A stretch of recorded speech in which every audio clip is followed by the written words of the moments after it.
And welcome into the new Wednesday edition of the Hog Podcast, where we preview the upcoming game with Arkansas and BYU. We're presented by the law offices of Robertson, Beasley, Shipley, and Robinson PLCC, with offices in Springdale, Fort Smith, and Ozark. And they are the oldest full-service law firm in the River Valley. And Bet Online is the fastest and easiest way to wager on all your favorite sports contests, events, and with the first to market odds and lines.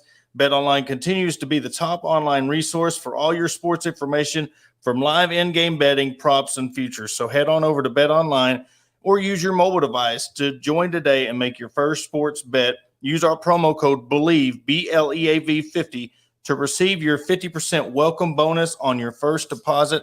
BetOnline, where the game starts. And we're going to throw you off. You see what we're kind of wearing. This just happened right before we went to show. You had your hog gear on, so I had to throw on my Griffey jersey. Griffey's my boy since '93. So first of all, welcome Jake Hatch of Locked On Cougars. Busy day for you with being in Mountain Time and getting out of practice and rushing right to the studio. So thank you so much for joining us. Happy to do it. Thanks for having me. So coming into this game, both teams, Arkansas coming off a 3-game losing streak. BYU coming off a, close loss to Notre Dame. What is the mindset coming into this game? An SEC team coming into, BYU, you always, no matter what, an SEC team comes in, they have that target on their back. So what's been the mindset you've seen in practice and how they're handling this home environment that Arkansas is about to come into? The biggest thing for BYU right now is they've got a bad taste in their mouth. That loss to Notre Dame last week in Las Vegas, just they felt like it was a missed opportunity because they did not play well at all in pretty much every facet of that game, and came very, very close. They were a touchdown and a 2-point conversion away from tying that football game. So they always got a bad taste in their mouth. But the other thing about this is only the second SEC team in their program's history. Mississippi State came out to BYU, I think, in 2017 was the first time they had a Southeastern Conference team in Provo at Lavelle Edwards Stadium. So Cougar fans, the team, coaches, everybody involved with this, they're very excited to have the Razorbacks out here in Provo. And looking at the game, looking at pretty much, other than, BYU had 276 net yards, but, they didn't have any fumbles. One penalty for 5 yards, and they only punted 3 times. So looking at, 156 yards rushing and only 120 yards passing, when they've been pretty much passing the ball with, pretty much success in the other games. So what was different that Notre Dame did that really slowed down their passing attack? Biggest thing Notre Dame did was hold the ball for over 40 minutes of time of possession. And when you have the ball for less than 20 minutes in any football game, I don't care what level you're playing at, you're going to be hard pressed to really do much of anything, it feels like, offensively. And BYU's talked about that. Aaron Roderick, their offensive coordinator, I just got done with practice. He was talking about the fact that we only had 19 plus minutes of time of possession. It's minuscule in the overall scheme of trying to win a football game. They had so few possessions, so few plays. They ran only 43 plays in that entire game against Notre Dame. So for the fact that they were as close as they were to potentially winning that game, as lopsided as a lot of the metrics were in that one, it's pretty stunning. But BYU, they're very eager to get back on the football field. That's the biggest thing with a lot of these players. They're talking about the fact that they wish that this game was tomorrow because they're just ready to get back out there and try and prove to the world that they're better than they were against Notre Dame. Yeah, and we talked before we started recording. It's pretty much going to be BYU's passing attack against Arkansas's running attack, and that's where on BYU's side of it they've really not done as well as on the defensive side. So with KJ coming back for Arkansas and having the running back, the stable with Rocket Sanders and Dominion, what has been their biggest key of really trying to stop or slow down Arkansas's running attack? Well, biggest thing for BYU will be just making sure that their run fits match up the scheme with what Arkansas is going to do. I can tell you this much: KJ Jefferson may be one of, if not the best quarterback BYU faces this year. He's a very, very talented athlete. Any Razorback fan knows what he's a 240-pound battering ram. I've watched enough of their games that I love watching KJ Jefferson. I think he's a fantastic football player. So that makes the running element for Arkansas that much more dangerous, and that's what BYU is going to have to be very careful of and cognizant of in terms of scheming for this game. They are going to obviously try and load that box. I'd figure they'll have at least 7 guys in that box at least to start the game to see how they go about. They'll probably have somebody spy Jefferson at all times in that defensive scheme. But the biggest thing for BYU is they've got to make sure that they are plugging holes and tackling when given that opportunity. That's actually been one of their biggest weaknesses of late. They actually make a very good initial hit at times, but then the would-be tackler kind of slides off a guy or just unable to bring them to the ground. They've got to tackle well. The best win they have this year, speaking of BYU, is that game against Baylor. And that game, if you go back and watch it, they maybe had 1, maybe 2 total missed tackles in that entire game. That's kind of been the outlier this year. There's been a lot more other missed tackles in the other games they've played. So they're going to be very, very good with their run fits, the scheme in this in terms of what they're going up against with Arkansas. But the biggest thing, when you tackle, wrap up, get the guy to the foot, get him to the ground. And with that, you've been, pointing out, the weaknesses of Arkansas in their secondary and the missed tackles. But another alarming thing that I've seen that really favors BYU is the third down conversions that has really been Achilles heel of Arkansas this year. You went 9 of 18 against Baylor, and then in the Oregon game, you were 8 of 50. So when you see teams that are successful on third down conversions, and you look at a team like Arkansas that's kind of struggled, what's been the key points of knowing that, when you get to a 3rd and long, that you can kind of relax because Arkansas has kind of struggled when it comes to that third down conversion? Well, that's going to give BYU some hope. I agree. The passing attack for BYU has actually been probably their chief strength for the entire team is the passing game led by Jaron Hall, their quarterback. It's been lights out. And that's the thing about this is that they feel fairly confident in terms of coming. If it's a 3rd and 6, 3rd and 7, 3rd and 8, kind of that 3rd and manageable, maybe a touch longer than what you typically would like as an offensive coordinator. Aaron Roderick, the OC out here at BYU, I think he's very comfortable knowing that his passing attack, if it's on point, they're more than capable of getting the requisite yards they need to move the sticks. And that's something they're going to be very, very focused on in this game. They had a lot of 3 and outs when they did have the ball against Notre Dame. And they've talked about it this week is they need to make sure that they hold on to the football as an offense. And a big part of that, when you get to 3rd down, you got to move the sticks and retain possession for at least 3 more downs. So we'll start on the offensive side for BYU and kind of, break down, for the fans who haven't followed BYU, some of your stars, the quarterback, running backs, wide receivers, who is some of the players that, Arkansas really needs to be keying on when they're watching this game on Saturday? Yeah, it starts with a quarterback, Jaron Hall. He wears number 3. He's a 2-year full-time starter for BYU. He's been in the program for 5 years now. It's a kid that he knows this program inside and out, and he knows this offense inside and out, and he's been probably at his best he's been in his career so far this year. He was a little banged up. Coach admitted that in the game against Notre Dame, and that kind of led, I think, to some of the paltry numbers in the passing game. But he talked about the fact that he feels like he's back close to 100% and feels like he'll be full go against Arkansas. So it really starts there with him. Other guys to pay attention to on this offense include their star 2 receivers, Gunnar Romney and Puka Nacua. Nacua wears number 12. Romney wears number 18. You'll want to keep an eye on both of them. They have been guys that BYU is expecting to have monster years this year, but they've had a lot of injuries between the 2 of them. Gunnar didn't play in the first 4 games of the season. Puka actually played all of half of a quarter in the first game before missing the next 3. So we've not seen them on the field together until this past week. And that's one thing that BYU fans are very excited to have that tandem on the football field. So once they have those guys out there, that makes the passing game that much more dangerous. And then in the run game, there are 2 running backs that you'll probably want to keep an eye on in this game are Christopher Brooks, who wears the number 2, and then Lopini Katoa, who wears the number 4. Miles Davis would be another guy to keep an eye on, but it sounds less and less likely he's actually going to play in this game against Arkansas. He actually sat out last week against Notre Dame. Sounds like he got a lingering injury concern, and the coaches weren't necessarily as high on his chances to play. he'll obviously do his best to get on the field there. But those are probably the star players to keep an eye on. And I guess one other guy I'll toss in is the tight end, Isaac Rex. Where's the number 83? He's the prototypical tight end. I think Arkansas fans can remember. I believe Hunter Henry was a Razorback back in the day. I see a lot of Hunter Henry in what Isaac Rex does. 6'6", 260 pounds. He's like kind of the prototypical tight end out there. Hand in the dirt, split him out. He does it all. So those are the guys probably on the offense you'll want to keep an eye on in this matchup. And then, of course, moving over to the defensive side of the ball, with Arkansas really going to try to get their run game. They're going to try to really, treat this like the Cincinnati game, South Carolina game, get back on track and really try to use their strength and, like Notre Dame did, keeping the ball as long as they can. So who do we need to look out for on defense and your run stoppers and guys that can maybe, be there on defense and intercept the pass?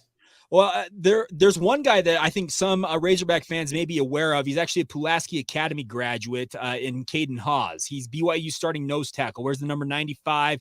He's not the tallest guy in the entire world. They list him generously at 5'11", I'm pretty certain. But if he's more than 5'10", I'd be stunned. But he packs 300 plus pounds onto that frame. He's a compact, powerful athlete. So he's got a local connection in this matchup, and he said he's very much looking forward to facing off against his hometown team. So he'll lead the defensive line for BYU in this game. Linebacker is kind of where I think a lot of people are going to be watching a lot of guys making tackles. Their 4 leading tacklers this year are their 4 starting linebackers. Number 2, Ben Bywater. Number 31, Max Tooley. Those 2 are guys that are very dynamic. They're capable of playing in space and coverage. Tooley actually has 2 pick sixes this year as a linebacker for BYU. He's actually the only linebacker in the country so far this year that has that many defensive touchdowns from interceptions. So he's been a playmaker all year long. And then Keenan Peely, who wears the number 41, as well as Peyton Wilgar, who wears number 49. They are very, very good linebackers. I actually think all 4 of them probably will get looks at the next level in the NFL to some degree. I'm not 100% certain all of them get drafted, but I think they'll get at least camp invites. And they've been very, very talented. And then I guess if you want guys who are going to play more in coverage, number 5, D'Angelo Mandel is a 3-year starter for BYU cornerback. He locks down one side of the football field. And then the other side is led by 2 guys. Gabe Judy Lally, who's actually a Vanderbilt transfer. Some Razorback fans may remember him. He actually started the last 2 years for Vanderbilt before transferring to BYU. And then Caleb Hayes, number 18, actually led BYU with pass breakups a year ago. I believe had around 15 pass breakups a year ago. You'd think he'd have some interceptions to go with that, but they're all PBUs. So he's been hoping to get more interceptions this year. Those would be the guys probably in the passing game that'll be defending Arkansas's best receivers. And I want to touch on Caden Haas for a second because it's kind of a unique situation where a kid from Arkansas is playing on BYU. So yeah, being the only team in the state, he's kind of been, watching the Razorbacks. So what insight do you think, in a team that hasn't played it? I don't even know if BYU's ever played Arkansas. They have not. This is the first ever matchup between the 2. So when you're talking about like intangibles, what do you think experience he could kind of give that you really couldn't give a team for the first time meeting? He said he's got a couple of his former teammates at Pulaski Academy on the Razorbacks roster. I forget the names that he mentioned. I think there were 2 or 3 of them that were on there. I think the biggest thing for him is he can explain what Razorback football, what Woo Pig Suey, all that means to Arkansas fans because he grew up with it. His dad is actually a guy who played out here at the University of Utah before going to Arkansas. So it's kind of funny that it comes full circle where his son is now playing for their arch rival at BYU. But Caden has been a fantastic addition to the program.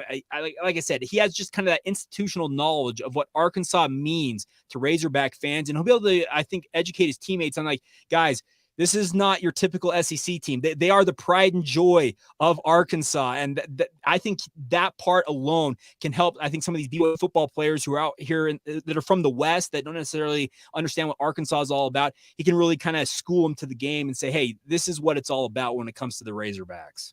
It almost makes you really be thankful that this is a home game because it is, you know. Yeah. And even though it is a 2:30 game and Arkansas is coming off a losing streak, I mean, bringing in a team like BYU, there'd be a packed house. So I guess with that, I mean, the environment at BYU's nothing to be slouched about either. So, you know, what kind of environment, because there's been a lot of questions asked about that. What kind of environment do you think that you can explain to our fans that you can, kind of compare it to, or what is the Razorback fans that are traveling there, watching it on TV, what are they getting themselves into? Well, it's already a sellout. I can tell you that much. So 63,725 people are expected to be in the stands there at Lavelle Edwards Stadium. It'll be the second sellout of the season for this matchup. I think BYU fans are very excited to have Arkansas here. As I mentioned, it's only the second time a Southeastern Conference team has come to Provo. So it's pretty rarefied air to have Arkansas coming up to Lavelle Edwards Stadium. Looking forward to that. Funny story about this. I had a Baylor fan who I was interacting with earlier this season who said that was about the craziest crowd I've ever experienced, that were the vast majority of them were sober. BYU, a university that's associated with the LDS Church, the Church of Jesus Christ of Latter-day Saints, they abstain from alcohol, and it's in the honor code with the students there. You're going to have 60,000+ fans, and it's going to be absolutely raucous. And I've had that Baylor fan said, I've never experienced a stadium that crazy that I really understood that most of them were sober. It was just BYU fans, like Arkansas Razorback fans, they love their Cougars, and they're going to be cheering on their squad. The other thing about this is BYU is got a really, really cool backdrop. I know that Arkansas is fairly mountainous, hilly. You haven't experienced it until you come to Provo, though. We literally have mountains seemingly right on top of the stadium at Lavelle Edwards Stadium. You're going to get there, you're going to look up and say, holy smokes, they're not kidding. And I'm dead serious. This is set in the foothills of the Wasatch Range out here in the Rocky Mountains. It's one of the most picturesque stadiums in all of college football. I think Arkansas fans are in for a treat with regards to that, because right now we're in kind of the height of fall with the colors changing up on the mountains, a lot of red, yellow, and orange up there on the peak. So should be a really, really fun atmosphere. Now, I've seen pictures of the baseball stadium, and that's just, between that, and kind of go off on a little tangent, between that and the baseball field at App State, just set in the mountains. Beautiful, picturesque stadium. So, but I've never seen really, I've seen the atmosphere of the Baylor game, and just, what we go into and expecting, and it's almost like, they abstain from drinking, but yet it's almost like they're frustrated, wishing they could drink, so they're going to be even more rowdy. You're like, hey, like the Notre Dame game. You're like, man, I wish we could have one right now. So let's put it this way: you're not wrong. It is a release for BYU fans to go and cheer on the football program. I can tell you that much. And that's the fun part about it, is these are two fan bases very proud of their programs. I'm fully expecting an absolutely raucous affair on Saturday afternoon. So, before we let you go, so what would you say would be the biggest key to BYU pulling off an upset? Or I wouldn't even say an upset, because, Arkansas, depending on if you want to go betting line or ranking, it just depends. But if BYU was to win the game, what would be the biggest key to really getting the win? You got to limit that rushing attack. If Arkansas goes over 200 yards rushing, I feel like BYU's chances of winning this game are probably pretty slim. They've got to be able to limit that, because if they can give their offense the requisite amount of touches that they feel like they need to have, they can keep this time of possession around 30 minutes, keep it pretty even, if not win it by a little bit. That's going to be a huge key for BYU. But if you allow Arkansas, KJ Jefferson, that stable of running backs we've already talked about, for Arkansas to really control this game, control the down and distance, all that stuff, BYU is going to be hard pressed to pull out a victory on their home turf. So that's probably the key, is if they can keep Arkansas around, I'd say you're not going to keep them down under 100 yards, but if you keep them around 150 rushing, I think BYU's got a decent opportunity. Well, and something that just got overlooked by me is what my mess up was. What's been the chip on the shoulder? BYU coming in this rank, like you said, that loss against depending on what poll, I should say ranked, but they were ranked. Now they're not. But anyways, what's been the mindset of basically BYU is ranked, Arkansas is coming in, but yet it's almost like you said, BYU's not getting that respect of getting this game with the home field advantage, and they're still kind of an underdog. Well, and that's the thing about this, is there were 4 really big games on BYU's schedule this year. You had Baylor, you had Oregon, you had Notre Dame, and Arkansas. They were all preseason top 20 programs, and that's what BYU kind of looked at. Those 4 games, in many ways, were going to make or break the Cougars season. Obviously, there's 8 other games they're going to play, but those were the big dogs on the schedule. So far, they're 1-2 in those games. They won against Baylor. They're on a 2-game slide against both Oregon and Notre Dame here. So I think BYU, they very much want to win this football game because in many ways they're just outside the national polls. I believe they're one spot out in the coaches poll, 3 spots out in the AP poll after they were 16th just a week ago going into that Notre Dame matchup. So I'm of the opinion if they win this football game, they're probably back just inside that top 25, sitting in that 23 to 24, 25 range. And that's the biggest thing for BYU. They've been very, very good over the past 2 years in particular, 21-4 the past 2 seasons. Obviously, they're 4-2 this year. So they've had a really, really good run here. And I know Cougar fans are very excited to see Arkansas here, but also hoping to send Arkansas packing with a loss. Yeah, and it's weird, the perception of this game when you look at the schedule and you look at BYU and you see what Arkansas had returning, and you're like, okay, I could definitely see that as a win. No disrespect to BYU, but now on paper and looking at what teams they faced, and we had a close loss against Texas A&M in the field goal. You had the close loss against Notre Dame. We got beat pretty bad by Alabama, and then you had your game with Oregon. This is kind of a toss-up for me. So, I mean, I guess without giving a prediction or if you want to give a prediction, what is your keys to the game, Arkansas, BYU, and how do you think this game really plays out? I think the biggest thing is which quarterback dominates this game. Because if KJ Jefferson comes in and does what he does, he's capable of owning this football game just as well as I think a guy like Jaron Hall is.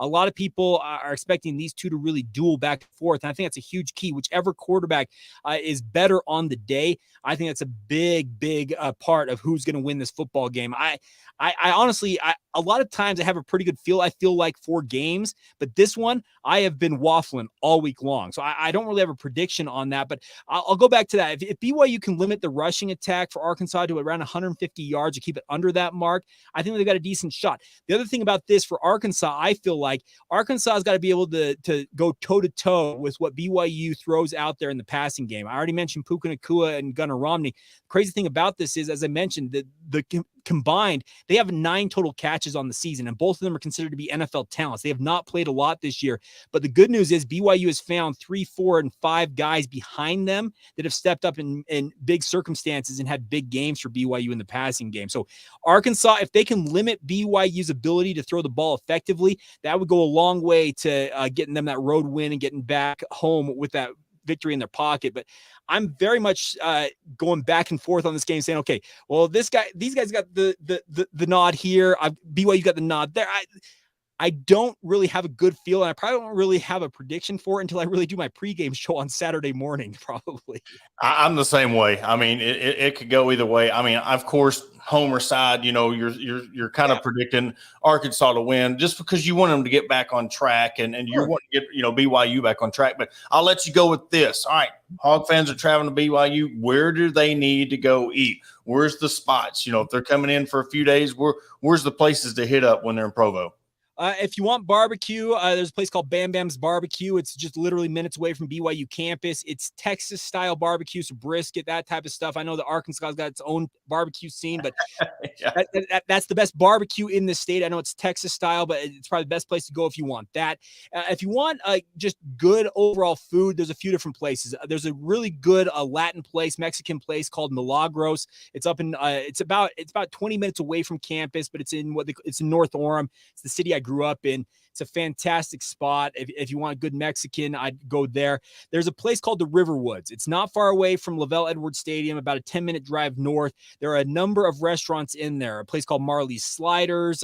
It's really got really good sliders if you want to give that a shot.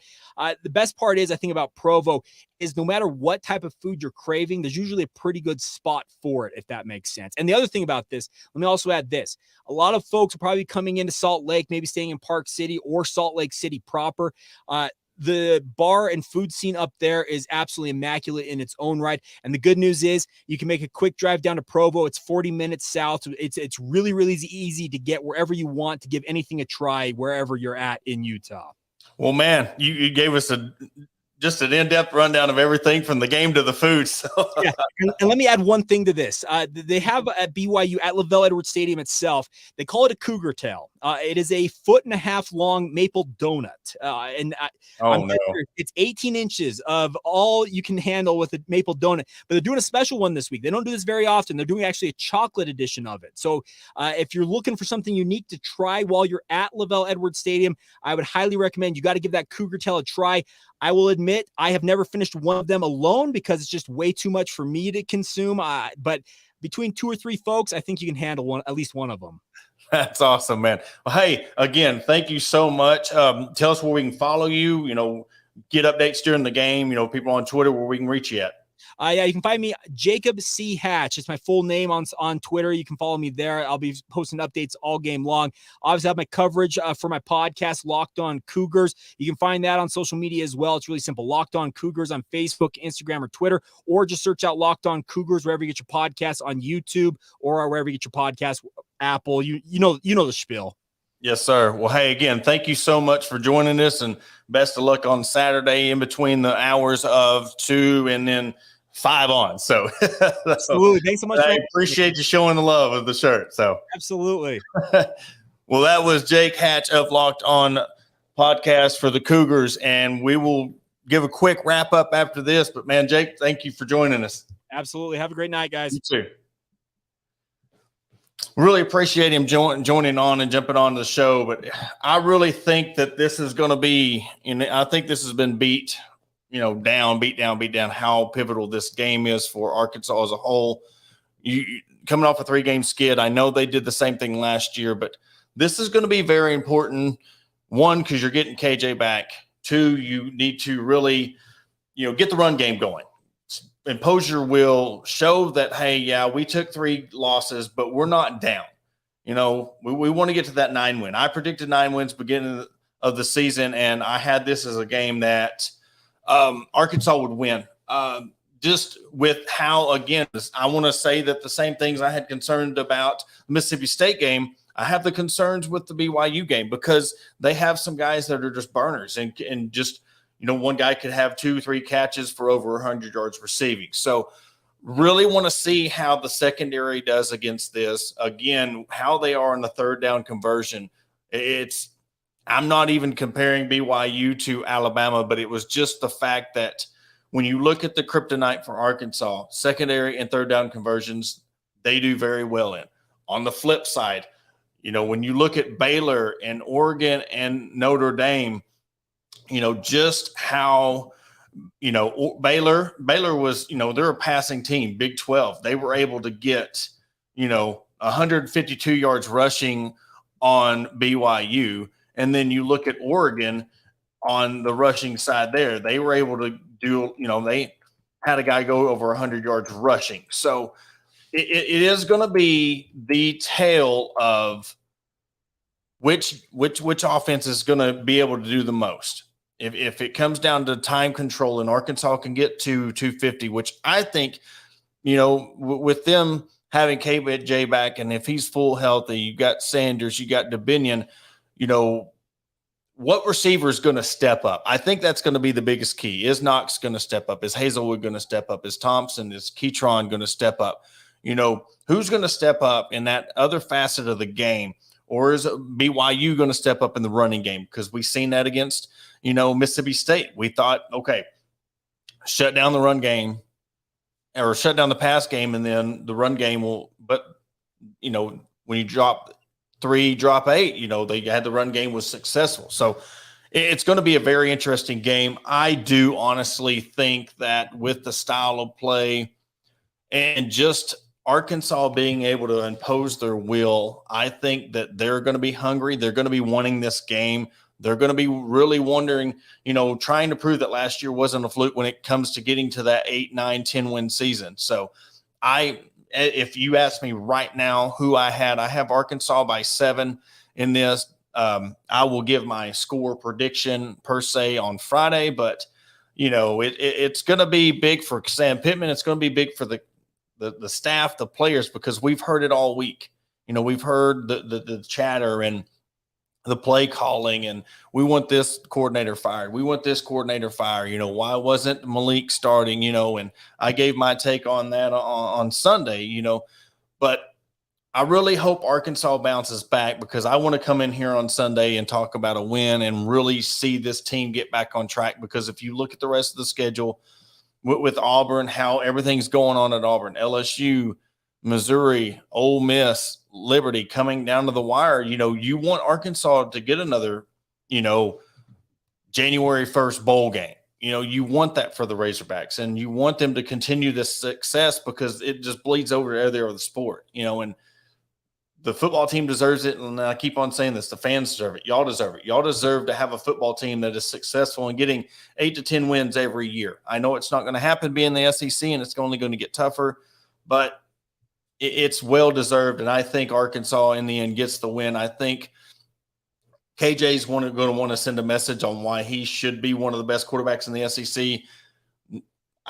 Rocket Sanders is going to get, I think he's going to get his 100 yards rushing. So if we can get 70, 80, 90 out of KJ, and then, Rocket gets over 100, maybe 150, breaks off a good run, and then Trey Knox gets what I predicted against the Cincinnati game, gets open and gets a touchdown against BYU. I think it's going to be really good for the Hogs and get back on track. But that will do it for another episode of the Wednesday edition. And I'll tell you what, if you're down in Ozark, the game's at 2:30, stop in Arkansas Brewing Company, get you a beer, get you a drink, get you some food, watch the game.